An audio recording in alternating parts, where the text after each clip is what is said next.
Hi, this is Tish Aitken, and we are in eclipse season right now. It is Friday, October 6th, 2023. And this weekend, we are building up to a major square with Pluto and Mars. And Pluto is stationing at 27 degrees of the cardinal Earth sign of Capricorn. And it stations direct on October 10th. We feel the build up 5 days before and 5 days afterwards. And with the Mars Pluto square, those are both the rulers of the sign of Scorpio. And Scorpio is a very dramatic and intense sign. It's incredibly perceptive. It can be incredibly healing, but it's a wounded sign. It's like the wounded healer, and it can bring up a lot of issues, a lot of anger, could bring up rage, power struggles, could bring breakups, especially because we're in eclipse season, which can eclipse people and events out of our lives, situations. They can eclipse people into our lives as well. But with Pluto squaring the nodes of fate, which they are right now, they have been since the midsummer, that is eliminating things that are keeping you on track with your direction. It's a major turning point. It's also bringing you to a new direction. I just said it. But with that too, this eclipse squares Pluto. There's something you're eliminating in order to start something new. It's like a new moon on steroids. But also, the new moon eclipse it forms in conjunction, it is in conjunct to Neptune, which is the dreamer of the zodiac. Neptune is unclear, and Neptune is at the late degrees of Pisces. That brings a fog, a need for readjustment.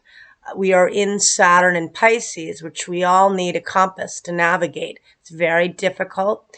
We need to anchor ourselves and our dreams in a broken world, and we can do that. We need to come together to do so. And right now, we're coming out of Venus retrograde, which I think is very pertinent because Venus retrograded on July 22nd at 28 degrees and 36 minutes of the fixed fire sign of Leo.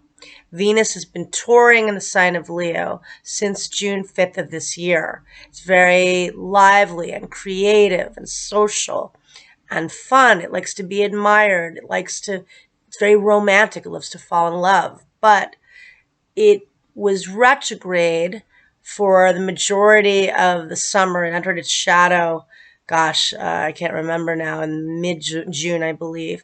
And it retrograded at a very special point at Regulus, which is the royal fixed star, the kingmaker and the queenmaker, reminding us all to shine in a time where it can feel difficult to reach your dreams, where you just give up on them. And in some cases, you may have to take a different direction with Pluto squaring the nodes of fate. That's a reality check.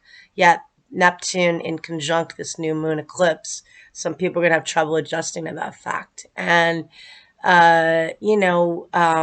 Mercury cleared its shadow on September 30th, so that's no longer retrograde. Venus clears its shadow on October 7th, and it leaves the sign of Leo altogether on October 8th. It transits in the sign of Virgo from October 8th through November 8th, and it's technically in its fall position. It's a bit critical in the sign of Virgo, but it's also very detailed and meticulous, and that can be good if you're starting new projects now with the personal planets out of their shadow. Eclipses sometimes, I think if a big opportunity comes in during eclipse, definitely seize it. That's a big deal. Fated beginnings come in. The nodes of fate represent fated encounters, fated endeavors. But if sometimes you want to start something new, sometimes wait a little bit until all the heightened energy simmers down a bit, but again, this is a time of a lot of excitement. This is a south node eclipse coming up on the 14th of October. So even though it's a new moon, which is a time of new beginnings, there can be major endings during both solar eclipses, and there can be major beginnings during full moon eclipses. And full moons tend to be more about completion, but eclipses are very unpredictable. They're like wild cards, and they're very dramatic because they only happen twice a year, every 6 months. This year we only have 4 eclipses. Sometimes we have 6 eclipses in a year, which is a really big time. So, with all that said, this solar eclipse is just less than a minute off from the world axis, which is at 22 degrees of the cardinal signs: Aries, Cancer, Libra, and Capricorn.